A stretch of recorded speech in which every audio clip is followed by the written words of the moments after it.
Welcome to our webinar this afternoon, where we're going to be chatting about managing records retention with auto classification. So this is our this is our fifth webinar of our 2021 series. And this year we were focusing on kind of doing a deep dive on how auto classification can help all these kind of different little areas. Certainly from a practical standpoint, but also from a business strategy standpoint. So you'll see later on in the year, we've got, 2022 project planning and readiness and how to get yourselves set up with the, the right kinds of people with the right kinds of budgets, things like that. But today we're talking about records retention and how we can use auto classification for records retention and lifecycle management. So again, welcome everyone. Good afternoon or good morning, depending where you're logging in from. And thank you for joining us. As Jen said, we'll do just the briefest infomercial about who's Velora, what do we do. Hopefully most of you know that, but in case you wandered in here by accident, we are kind of the world experts, I guess, in auto classification for enterprise content. And so we've been in business for 20 years. We have processed billions of files for many different aspects of information governance. Privacy, litigation, records, compliance, migration, lots of different purposes that people want to get their arms around what their content is and how they should manage it. And that's really our specialty. We build all of our own technology. Everything we talk about today is going to be our own. You'll hear us use the phrases Powerhouse, Black Cat, QCY. Those are the names of our technologies. We've built up quite a strong professional services team. We do believe that we provide best practices, and we're pretty forthcoming with advice and suggestions. So for those of you out there that have questions, either now during the event or later, feel free to contact us. We would love to hear from you, and we're happy to share our experience working with clients around the world. So don't be shy on that. These are the types of organizations that we support. Most of you will probably recognize yourselves in here somewhere. Basically, large corporations, typically with a legal or records or information governance bent. So we're usually working in the legal department, every now and then the IT department. And organizations that are large, have major amounts of content that they're responsible for, and have complex business environments that they operate in. That's kind of our signature. So just in case, yes, you wandered in here by accident and you're wondering what the heck is information governance, this is how we typically define it, the 8 pillars we call it. Today we're going to be focusing in on 2 specifically. Some of the other webinars in the series cover some of these other issues. But classification and retention really were sort of made for each other because retention is best done with full knowledge to know what you have and therefore how it should be managed. And classification literally tells you what you have and how to manage it. So they really are hands in glove. Just to be, to give all credit due everywhere, you can classify manually. It is effective, but slow and painful and expensive. And most organizations just do not have the resource levels to support that. But I'm not really trashing manual classification. It's just not applicable in this day and age. Just as I would suggest it's fun to ride a horse and it was very effective in its time, but we now have places to go and, well, maybe not. People to say maybe not right at the moment, but in general, and we use vehicles like automobiles and planes, that is what auto classification kind of brings to the table here. So what is it, for those of you that aren't familiar?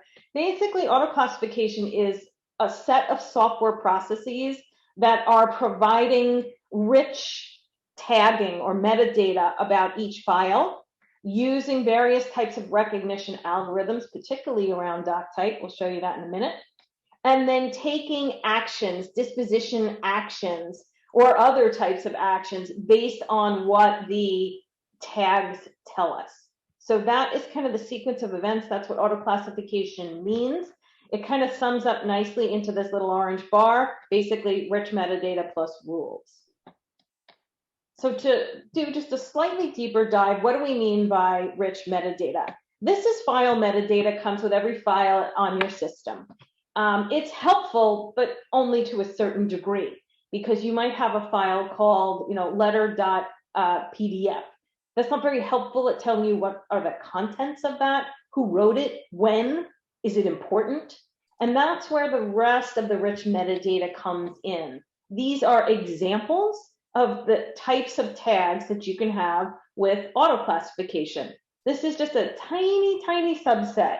Over here at Velora, we support well over 600 different fields. We are adding more all the time, but don't be put off by that. Most implementations usually have around 30, because there are the generics that everyone would want: doc type, date, author. And then there are ones that are specific to each organization. A construction-oriented organization might want things like change order number, and a pharmaceutical organization might want something like standard operating procedures, and a technology company might have a lot of employee data. So these are the types of fields that are possible, and they can kind of be added at any time. They don't necessarily need to be right at the outset either. So this is what we mean by rich metadata. Then we get into the notion of recognition algorithms. And this is where we really get into some of the Velora kind of special sauce, because doc type is one of our strongest suits. And that comes from 20 years of history of essentially prototyping document types. So we have a huge arsenal of recognition for different types of doc types, thousands and thousands of types. So everything from the easy, oh, hey, it's an email, that's an easy one, to it's a form, blah, blah, blah, blah, for this, government agency in France. Any kind of document type can be recognized with this technique, provided that the content is typeset. In other words, it's typed, not handwritten. I want to be clear, we don't actually cover that elsewhere in this presentation. We are talking about text analytics. So one way or another, we're going to be getting to text. If it's a natively electronic file, we can extract the text out quite easily. If it's a scanned image, we run OCR. If it is literally a page of handwriting, not so much. That we're going to leave to you. So once we determine doc type, that tells us an awful lot. We can pull out the salient data elements that you would expect to find in a certain doc type, like this is a contract. So who are the parties? What's the effective date? What's the termination date? What's the jurisdiction? Who's the signatory? And so on and so forth with something like a contract. Very, very different than, say, a hospital admission form. What's the patient name? What's the medical record number? What's the admission date? Who was the supervising doctor? Very, very different types of fields that often kicks off of doc type, though not exclusively. And then we have the disposition algorithms. We tend to use the word disposition very openly to essentially mean actioning. We don't just mean dismissal or deletion of data when we say disposition. I have to explain that to records-oriented folks because that tends to be synonymous with deletion. In our world, disposition is a little bit, it can mean deletion, but it can also mean sequestration, redaction, temporary hold, maybe legal hold. All of those would be disposition types of actions. So the disposition falls from building all of those rich tags and saying, okay, what do we have here? How should it be managed? So here's a retention example. The words in italics are the extracted data or the metadata tags. So we know the document type is a contract. We know, let's say its effective date is less than the allocable time, and therefore we want to maintain it as active under this record class. So you can see all those things kind of interweaving. We have more examples to show more detail in a moment. But this is just kind of a simple example, sort of meant to look like software code and sort of like English to kind of show you what's going on under the hood. Once you understand that this is sort of the technique, it is a rules-based technique for managing based on the tags, then you understand that all these other different types of disposition are quite similarly possible. And this is one of the themes that we always put out there, which is retention shouldn't happen in isolation.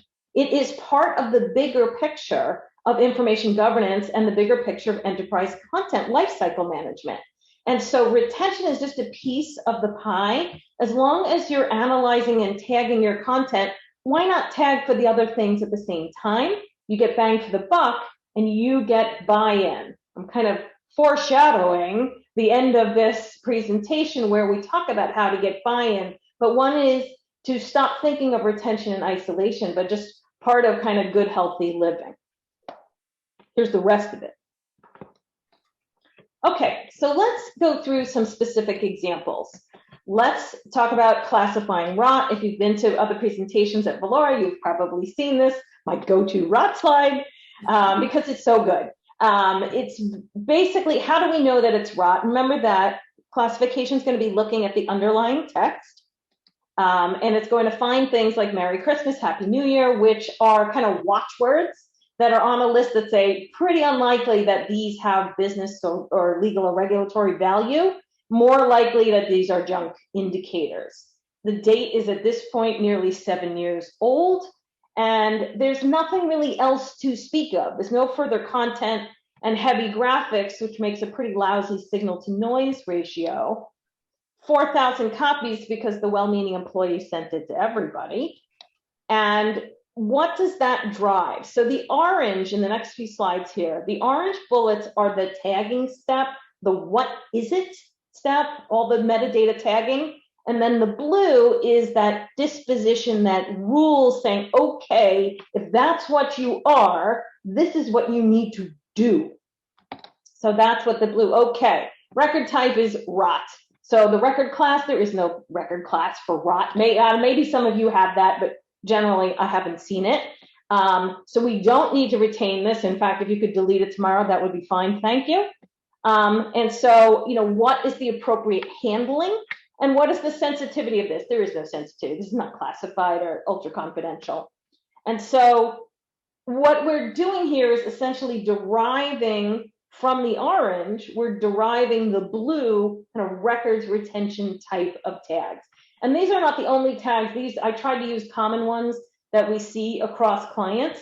You may have different words. You may have 6 different levels. It's all good. We support all of that, but this is just kind of a generic approach.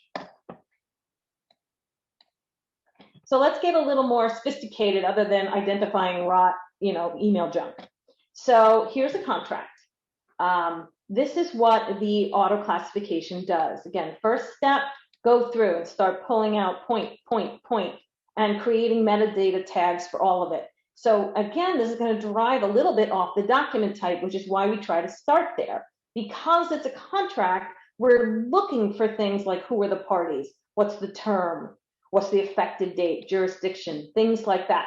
The things you'd expect to find in a contract. Now, there may be other things that are in there that we would grab as well, like keywords, or maybe locations, or government agency, whatever it is that's of interest to the client.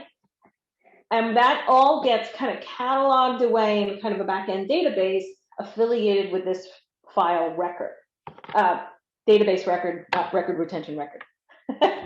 And so now that this has been kind of cataloged and fully kind of, I sometimes call this DNA sequencing. Now that we've DNA sequenced this file, again, we can drive the record's disposition. We know it's a contract. It belongs in the record class of AP/AR contracts, which have a retention of 5 years past the expiration date, or maybe effective date, whatever your organization does.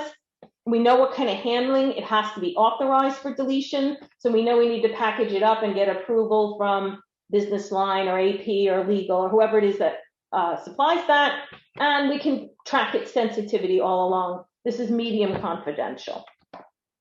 Any questions so far as I dive into what auto classification really looks and feels like in the real world? Jen, I'm going to trust you to kind of monitor that. There is, yeah, there's no questions yet. Okay. And again, jump in anytime with questions. Totally. Okay, let's get even fancier. This is not exactly a contract, but it sort of feels like one. It's a URL, which is a mortgage application. And so this is just just chock full of fabulous data. Many organizations want to capture nearly the entire thing. Do you need that for records? Maybe, maybe not. But if you're in there capturing information anyway, why not grab the rest of it? Sort of like you're going to the supermarket, please also get milk. So here we go again. Start with the doc type. It's a URL. What do we expect to find in a URL? Well, all different types of things. Here's all that nitty gritty data. Whatever it is that's of interest to your organization, we're going to pull out. Now that we have all that information, we can start to drive those different types of decisioning. In this case, maybe this is heading off to some sort of data analysis or a kind of asset management type of thing. It could also be handing off to records to say, how do you want to treat this file? You'll notice that there are all kinds of sort of sister operations that are similar to retention. We talked about that a minute ago. Privacy is a really good one, right? Yes, you want to retain according to your schedule, but you also have to be sensitive to privacy concerns, particularly if you're doing business in California, in Europe, where there are special regulations and requirements for handling personal data, including the right to be forgotten. And so as you're managing your content, you may say, oh, this has, a 7-year life cycle. But if someone requests to be forgotten in year 3 and they are a California resident, then you're going to have to change your policy or somehow cause that to happen ahead of schedule. So this is where we might want to know that a document has PII. So this is the same document. And in our world, all of these would have happened together, but I've broken them out separately to show you the difference. First, we were looking for just kind of data analysis. Now we're looking for PII. And of course, it's all over this document. It's a loan application. You have social security numbers, date of birth, you have their names, you have their home address, lots and lots of PII all over this document, as well as plenty of stuff that's not PII. So it's not the entire document. So if somewhere down the line, one of your disposition requirements is that you redact PII, then you only want to redact the areas of this document where PII is present, this location, but you don't have to redact this. This on its own is not PII. So there are nuances to handling sensitive data. Sandy, there's a question from the audience. Does the organization define the words, characteristics the system should look for, or are these preset by Velora? That's a great question, and the answer is both. Certainly we have a lot of out-of-the-box type of common words for things, but I have yet to come across an organization that doesn't have their own clever way of talking about things, either what they call a document or how they refer to things. Even something as simple you would think as an employee. We have one organization that everyone is called an associate. They do not use the word employee. So our generics all use employee name, employee ID. We had to adapt that to be associate for that client. So while we have some out of the box, we do interact with the client, try to use their parlance, because this is text-based analytics. It's important that we use your parlance. And then I would say the more sophisticated clients, particularly if they already have a taxonomy or some sort of index, absolutely will inherit that. If you have that, or even just like lists, or here's a list of employees, that's fabulous. That's a gold for auto classification, but it's not required. It's optional and great. How's that? So if you have them or you're contemplating it, I highly recommend building that kind of thing internally. And by the way, if you don't have it, one of the byproducts of auto classification is you will have an index, you will have a taxonomy. So if you haven't built it, no sweat, it gets incorporated in the work. It's just sort of a byproduct of the effort. So if you've got it, great. If you don't got it, not to worry. Okay, so this naturally leads us, I've said this a couple times now, that again, retention isn't really in a vacuum. It is co-mingling with these other objectives around the enterprise content. And sometimes some kind of supersede others, right? Legal hold kind of takes order preference almost always. Just because it's, hey, it's time to dump this document. Well, it's under legal hold. I don't think so. So there are kind of dependencies, and it's important to know that. That's why you can't just have auto classification kind of like off in a vacuum. And it's honestly what concerns me about some of the newer technologies coming to market. They really are just, hey, what kind of file is this? Just like that other one, set the retention accordingly. Yeah, okay, boss. And the problem is, well, that document is also under legal hold. Now you have a huge problem. And so it has to be a bit more holistic and aware. That's from a technology point of view, but it is also the organizational structure point of view. And it's why you hear the call for information governance to be a cross-functional team, so that these kind of considerations can be brought to bear, so that legal and finance, who are often at opposite ends of the spectrum philosophically about content, can get on the same page. And it's what I kind of view the role of the IG or the records people to do, is to bridge those gaps. So while these are kind of sort of siloed use cases, there's a tremendous amount of overlap and therefore benefit in kind of sharing the love, if you will. So how does auto classification really help? Well, hopefully some of that is becoming obvious as we go through. Of course, you're going to get full identification and tagging. And so you go from an essentially a kind of a blind view of your content to a really rich full view that lets you then utilize that to take different actions. It takes the guesswork out of what you're doing. There's also, we haven't touched on this yet, but there's tremendous cost savings to doing this. Here are some examples of where the cost savings come from.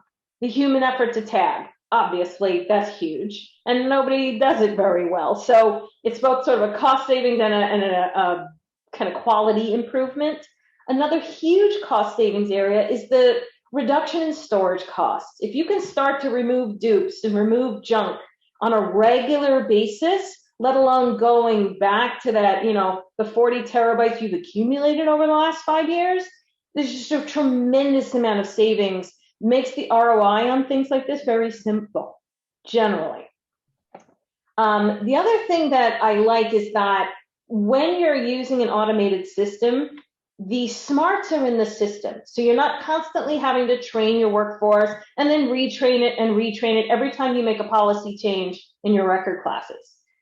The instruction is built into the system, so you make a change, you make it there, and it naturally propagates out to the organization without having to have training, retraining, etc. Obviously, the productivity we've kind of touched on already. The evergreen we haven't. Part of a real sophisticated auto classification system is that it's not a one and done. It is perpetually managing the content. So as new content arrives, it gets incorporated. As time passes and content ages out, it gets properly dispositioned. And as corporate objectives and kind of regulatory environments change, they get incorporated in the management and the tagging. And then finally, I love the last one, the set it and forget it. That's Jen's handiwork on the slides there.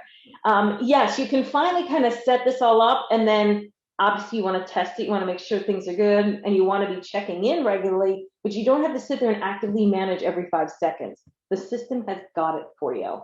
And then I'll back up one to the defensible. This is a pretty important point, because a lot of what constitutes data collection for litigation or gathering information to support a DSAR under GDPR is basically kind of ad hoc and very hard to defend if you needed to, other than, yeah, we kind of know what we're doing.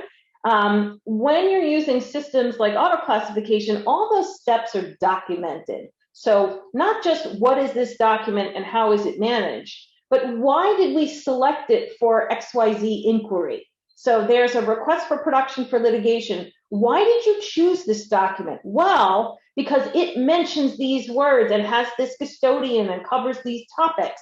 That's why we selected it. And that's what I mean by the difference in defensibility. That's a lot more defensible than saying, well, so-and-so was on the team, so we, put his entire email system under legal hold. Okay, good, but the other's better. And so I really like the defensibility, both in the actions taking and the rationale for why things are in or out of certain buckets. Okay, so what we're really getting to is kind of a philosophy shift going on in records retention from the historically top-down approach, where a group would say, hey, these are record types, please enact them for us. We're not your boss. We're just going to push it out to the organization and hope that you all do this. Thanks, guys.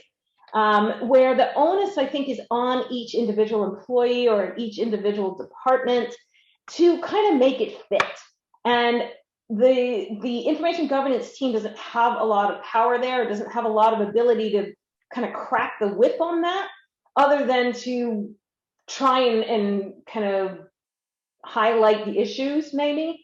The technique that we're describing here, which is the auto classification, is kind of bottom up. And what I mean by that is it's content first. So what is the content? What does it say? What does it mean? Let that drive the activity. Obviously, it's aware of records policies and what the organization is trying to accomplish, but it comes from the root level of the content instead of having to rely on umpteen thousand employees to do the right thing. The software is automatically doing the right thing. If you need to get employee buy-in or authorization or approval, you can always add that as a step in the sequence. But the baseline, again, that DNA sequencing is being done by the software, so it's happening across the board consistently and in compliance with your goals. So that's really what's happening here. Okay, so let me kind of walk you through now the whole methodology. So when the software is in place, you have kind of two options. Either you can make a copy of all your data and send it to the software, or you can bring the software to the content, typically in a SaaS model with an agent, if you're familiar with that. It's a little piece of software that goes out and goes, hey guys, what you got? And so it crawls and locates through your systems, your file shares, your email, your archives, whatever it is that you've got, you let the little agent in. And it's basically just a census taker. And before people freak out, like, what do you mean there's software coming on our system? It's an agent with only read access. It's not actually writing anything. It can't overwrite. It can't delete, et cetera, et cetera. It's literally like a census taker going, what you got? Okay, check, check, check. Thanks, I'm out. And that's what the agents do. And they bring that information back to kind of central command to do the rest of this. So we start with the identification and tagging. All that rich metadata happens here. Then we get into the analysis. Okay, so if these are the tags, what am I looking for? So if you have tag, let's see, you guys can do one. This is for the over 35 crowd on this call. If you have tags like sender name, facsimile number, number of pages, and a phrase along the lines of, if this transmission was received in error, please contact, okay? If you know what that is, hi, welcome Gen X. That is a fax cover sheet. And if you don't know what that is, Gen Z, don't worry about it, you'll never see it again. The point is, that is how the analysis works. Pull those clues together and go, what must this be? Then, once you know what that is, wow, it's a fax cover sheet. Okay, this is how we're going to handle that. That can be defensively deleted because it is no longer material. So that's the decision and actioning step.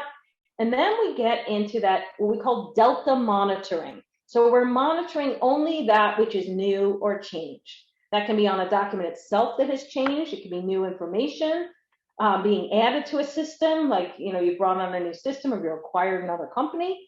Or it could be more in the context arena, what new laws or whatever are we responsible for that we need to account for. So that is the sequence and the methodology. While we present it as perfectly linear, of course it iterates. Anybody who's been involved in these types of technologies knows that, and you should know that there's a fair amount of circling back and kind of re-tagging, reprocessing, either because there's a new field you want to capture, or because something has changed, or because you had a thought that it would be helpful to now have XYZ. So I'm going to assume folks on this call are pretty familiar with retention schedules. If not, this is what they look like. They tend to have a couple of basic data points, essentially the type of document, document type, what is it, how it should be handled, what its disposition is, and ideally some examples or some, whose authority needs to be gathered. And one thing that we often suggest people add is also, in what manner is it disposed? Is it immediately thrown away? Is it sequestered? Should you add a tombstone, which is like a little marker where the file used to live, saying, hi, this is no longer here, talk to so-and-so. So we tend to advise clients to add another column, which is what should happen at the time of disposition, what we call disposition handling. So one of the, in my opinion, weaker approaches to content management is to use time in the abstract as a mechanism for deletion. In other words, X amount of time has passed, that content must go. And the problem with that is that you don't have any regard for what the content actually is. That the time-based technique is an example of top-down. You see it a lot in people's emails. 90 days have passed, 120 days have passed, bam, we're going to throw your email out unless you do take steps. That's really not a smart idea, and it puts a tremendous amount of onus and fear into employees to have to, somehow protect their content. And what you're going to get is perverse incentives. And that's when you get people saving their content down to their laptop, their emails onto their laptop, or into a folder somewhere, and they're just making a shadow set of email. That is not what you want. And so just strictly coming along essentially with a digital machete at a certain time window is not a good way to manage content. Far better to go the bottom-up technique, which is to actually understand what the content is, what its value is, and therefore how long it should be kept. So here's an example. These are both from my email. One is an ad from Target, which could be, as far as I'm concerned, could be tossed tomorrow. It shouldn't have to stay for 90 days and then get tossed because the digital machete is coming by. This should be tossed on site. I have 52 different email spam filters, and yet that got through. So something else should catch it. Versus this email on the right, which is literally the signed contract that was sent as an attachment. And so that also should not disappear at 90 days just because I didn't file it as a permanent record. Again, I'm a busy person. It would be far better if the system could recognize what this is, recognize that that's a signed contract, and put it in the appropriate records management contract folder and kick it off for retention. That's what we're talking about. And just to kind of hammer home the point, you haven't looked at these in a long time either, but I really hope you're not throwing them out just because 90 days has passed. Or maybe it's 90 months, I don't know. There might be if that's your high school. Okay, so the other big thing, and I've mentioned this a bit, so I won't spend a lot of time here, is to kind of separate out the two components of disposition. Again, the auto-classification makes this very easy. There's the date at which something's kind of coming up, and then there's what should happen then. And what I have found with a lot of organizations is everybody's cool with the date. Yep, it's current year plus 7. Yep, it's termination date plus 5. Yep, got it. And we can calculate the date, and everybody got it, is good. Then the date comes, and now we have to actually delete it, and everybody chickens out. And so what we suggest is having specific obsolescence handling built into the system along with the date, so that the date doesn't come and you go, well, date's here, what should we do about it? It's already part of the kind of life cycle management, and everybody knows that 5 years hence, we will be deleting this data. So that's one, just in terms of culture. And the other is obsolescence handling. There are so many options. It's not just keep or destroy. You can sequester, you can make available with special permissions, you can have duplicate backups. So there are lots of ways to kind of gently cut the cord for people other than digital machetes. And then this takes us also, this is important too, is to start thinking about retention as a spectrum. Again, this notion of maybe a softer landing for your content means that there's a grayer area between keep or dispose. And here are some examples. Something like rot, you want to dispose of quickly. There's no point in keeping this around until the machete comes by. This should go at arrival or at birth. Similarly, things that are permanent record or under legal hold, permanent record, of course, needs to be kept forever. They should never be removed.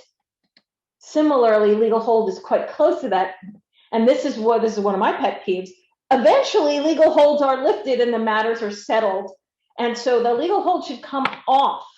We can't just keep accumulating legal holds and everything will be under legal hold and will be nowhere. So it's important for records folks to be aware that legal holds can come off, and there are very significant events where they come off. Legal tends not to come back around and tell you, oh, by the way, that's settled. They tell you, oh my God, we have to put this under legal hold. We have potential litigation coming. It's on blah, blah, blah, blah, blah. But they tend not to kind of clean up the mess after, oh yeah, we settled that 3 years ago. Like, thanks. So it should be on the IG folks to kind of routinely ask, yeah, what has settled in the last 6 months and which legal holds should therefore be removed. On the other end, similarly, kind of remove on demand are things like DSARs, which are data subject access requests, people asking for their content to be forgotten.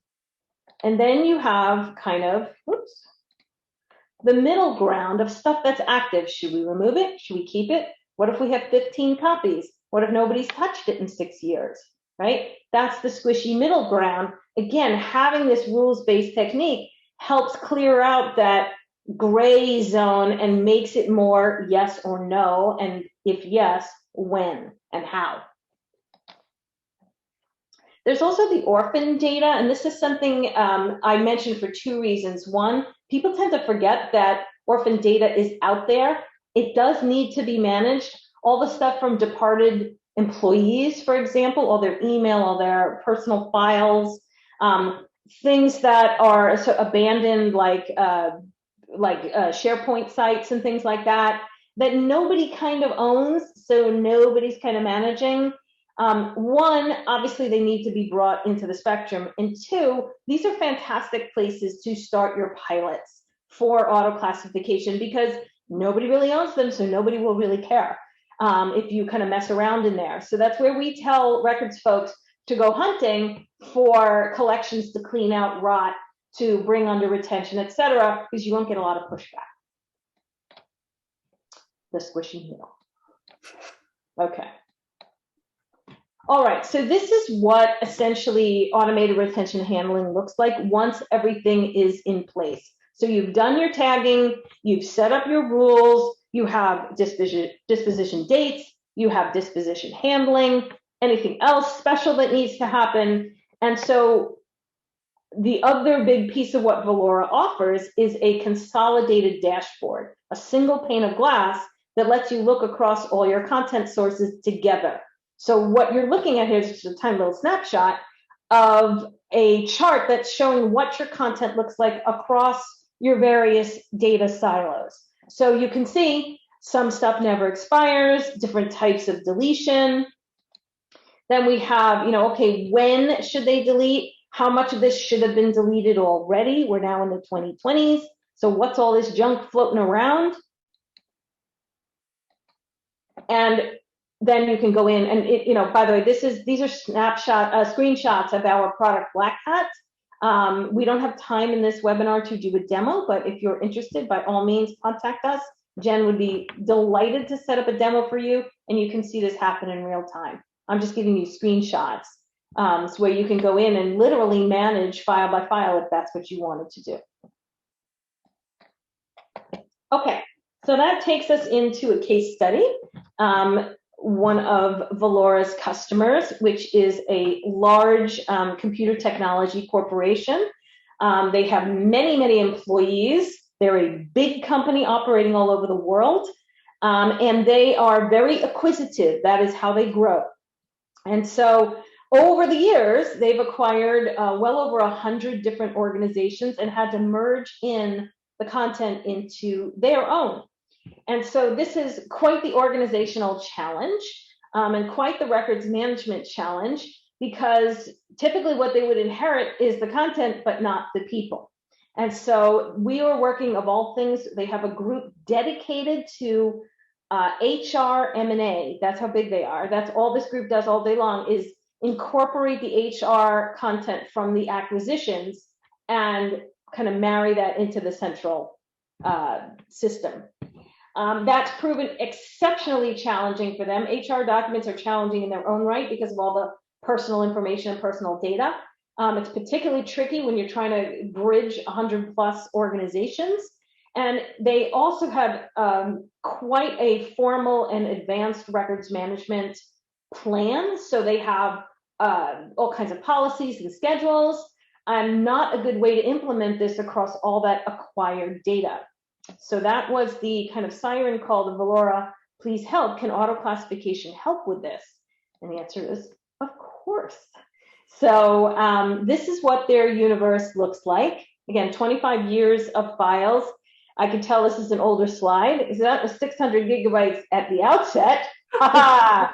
Once we got in there, started opening up all those containers and PSTs, it's like 3 terabytes by now. And so everything was just migrated as was at the time of acquisition. So very tricky problem. By the way, this is a format that I recommend for you all if you're trying to, as Jen said, we're trying to give you tools other than classification itself, but ways to talk to your organization and get them on board and build consensus.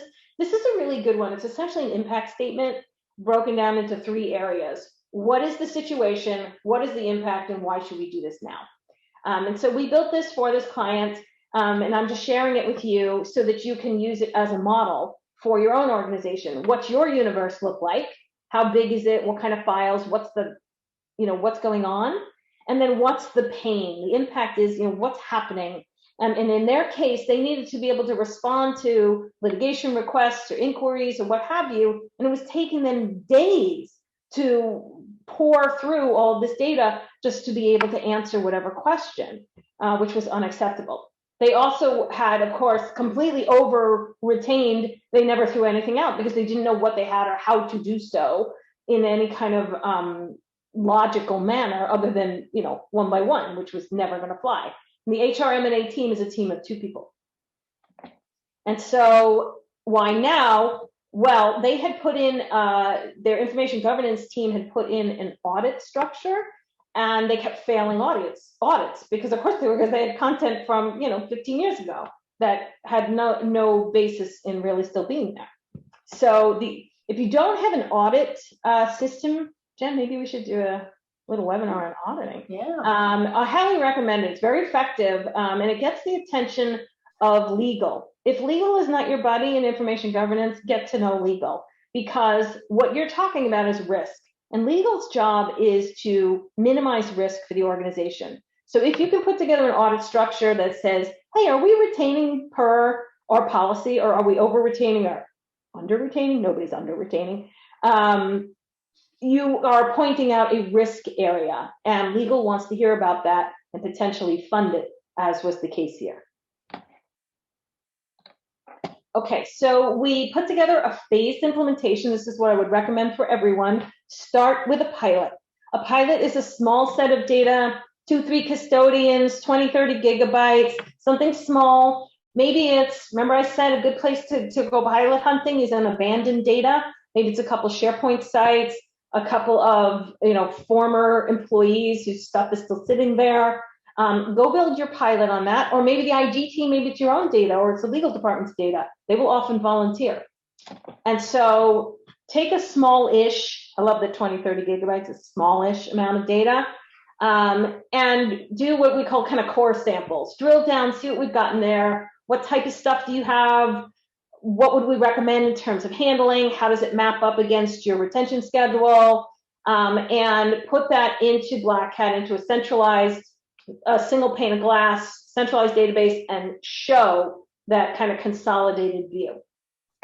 From there, we would go to phase 2, which is what we call a bridge. We're bridging from pilot to full bore, where we're increasing scale and scope, obviously more custodians, more data silos, going from core samples to full-on analysis, all kinds of reporting, and of course, pushing everything out into black text, so you have the full bird's eye view of all the data. And then finally, get into the ongoing and delta monitoring so that you stay in compliance here on out, whether or not you're adding in new acquisitions, whatever else might be occurring in your organization. So this is the model that we followed with the computer company. We are just kind of a couple months into phase 3. Just to give you a feel, the whole thing's been going on for about a year and a couple months. Just pretty much what's outlined here. And so that's something else for you all to know. You didn't acquire your records morass in a day. It's not going to get solved in a day either. So make sure you have realistic timeframes for managing this content and setting expectations appropriately. We tried to put the timeframes on here to give you a feel. This is pretty accurate. And so here's, of course, the success story, which is that the manual effort for them to find things was, is down to a couple of seconds. They are over the moon with this. And they, more importantly, I suppose, they are passing their audits now because the content is being managed per their retention schedules, per their policies. So they're not in violation of their own stated policies. They can find what they need very quickly, practically immediately. And there's a sort of a collective sigh of relief with this client that they are doing what they're supposed to be doing and not just winging it. What has happened is the next step, and this is going to start in the fall, is to bring on all the other groups outside of the HR team so that everyone can be in compliance, not just HR. Any questions on that? Doesn't look like there is. Nope. Okay. We're about 8 minutes, Sandy. Great. Perfect. Okay. So we are, I'm sure you guys have self-selected to come to this webinar. So we are somewhat preaching to the choir, which is always fun and rewarding, but we recognize that you guys have a big convincing job to do inside your organizations. And again, we're very happy to help you. So these are the challenges that we see that you have to face. Some of you have all of these challenges, some of you have just a couple, but everybody has this green box at the end, which is that IG and records have been set up as cost centers. And we would like to help you change the rules of that game. Because what happens is you're a cost center, so I'm not giving you any budget, talk to the hand. Even though everything we're talking about is good, smart living, it's essential, it reduces risk, it brings things in compliance, it reduces costs. So what we want to do is kind of help you get to the idea that information governance and records management in particular is a shared priority and not just a cost center. So this is what most organizations look like. You may have slightly different words for these groups or different kind of organizational structure. But basically what you have is everybody's kind of got their own view on the same set of data, this collective enterprise data. So, who owns it? Whose goal? Sometimes legal is more important. Sometimes IT is more important. Sometimes records. And so, whose budget is it and where is this going to come from? This is where we find the greatest kind of obstacles to adoption. And so what we're trying to get you guys to do is to get a shared experience instead of an individualized experience. So what the approach we would take is that content management is everyone's responsibility, just like recycling in the break room. It's everybody's responsibility, not just one person's. So same idea, that organization and control are essentially a greater good that everybody shares. It should be a shared resource. It should be a shared responsibility. That was what you guys were all trying to do when you were asking everybody to please comply with the records schedules. This is the same spirit, to have essentially a shared cost. So what we're seeing emerge as kind of a best practice is to have the notion that information governance should be a shared service, like accounting, like legal, open and available to all. Again, that cross-functional team with its own budget and its own kind of KPIs. So that is the model that we see working the best and what we would recommend to you. Often it becomes an offshoot of legal and legal operations management. So what we're really what we're trying to get everybody to is it's a common goal across the organization, a centralized management group with distributed benefits.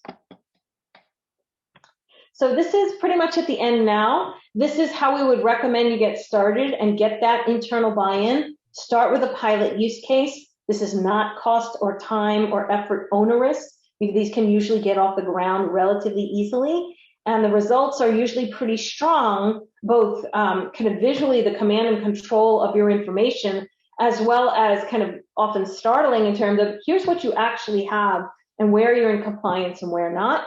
And then, of course, it's very easy to prove an ROI too. Here's all the stuff you can get rid of. So the pilot use case then should be something that you can use after the pilot. It shouldn't be a pilot for a pilot's sake. It should be something that sets you up for the next and the next and the next. So you're looking forward and you're measuring the results. If you're considering working with auto classification, I strongly recommend you measure results right now before you start, so that you will have a basis for comparison of before and after. Measure things like how long does it take to find something? How many times can you not find it? How long did it take in time? And what does that equate to in dollars? How much duplicative information do you have? When you do a search, how much comes back that's garbage? Stuff like that. The more you can measure that, the more you'll be able to build your rationale for purchasing systems. And then, of course, build on the success. This is the bridge and the go forward type thing I was just talking about.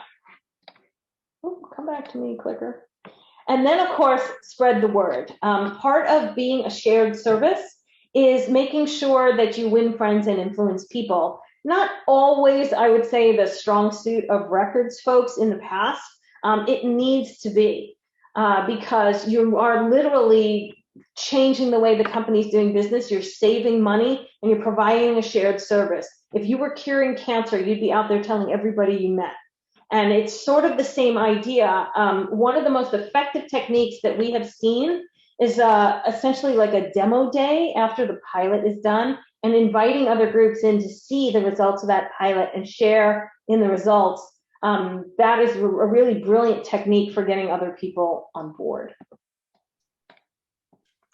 And then finally, I think we've kind of hit a lot of these, so I'm not going to spend a lot of time. You can certainly go back and look at this. As I mentioned, this is Velora's suite. I've talked almost exclusively about the first two here.